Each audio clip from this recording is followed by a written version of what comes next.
हंसमुख राजू।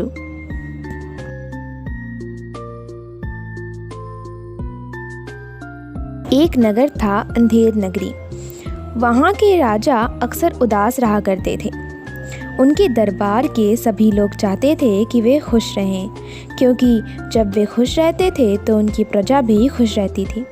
तरह तरह के लोग उनसे मिलने आते थे और ये कोशिश करते थे कि राजा को हंसा सकें, लेकिन सारी कोशिशें बेकार हो जाती थी। एक दिन दरबार में एक मस्खरा आया। उसका नाम था राजू। उसने राजा से कुछ इस तरह से बात की कि राजा को हंसी आ गई। बड़ा ही बुद्धिमान था वह। किसी भी बात को मजाक में कह देना उसके लिए बहुत सरल काम था। राजा ने निश्चय किया कि वे राजू को अपने पास रखेंगे। राजू बड़े ही हंसमुख स्वभाव का व्यक्ति था। उसे कभी भी किसी ने दुखी नहीं देखा था, इसीलिए उसे देखकर सभी को बड़ा अच्छा लगता था। एक दिन राजा अपने दरबार में बैठे हुए थे। तभी उन्होंने राजू के ज़ोर ज़ोर से चिल्लाने की आवाज़ें सुनी।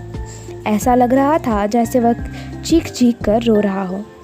राजा तुरंत उठकर भागे। वे बाहर पहुँचे तो उन्होंने देखा कि उनके सैनिक राजू की बुरी तरह पिटाई कर रहे थे। राजा का गुस्से से बुरा हाल हो गया। वो चिल्लाए, छोड़ दो उसे तुरंत। सैनिक घबराकर एक ओर खड़े हो गए। तब राजा ने पूछा, क्यों मार रहे हो इसे? महाराज, ये राजू आपके सिंहासन पर बैठा हुआ था। ये तो अच्छा हुआ हमने इसे देख लिया और बाहर ले आए, सैनिक बोले। राजा ने कहा, राजू पर हमें पूरा भरोसा है। यदि इसने ऐसा किया भी है तो हमारा अपमान करने के लिए नहीं किया होगा। तुम लोग जाओ। सैनिक चले गए, लेकिन राजू फिर भी ज़ोर ज़ोर से रो रहा था। अब राजा को और भी गुस्सा आ गया। वे बोले, राजू अब क्यों रो रहे हो? तुम सही सलामत तो हो?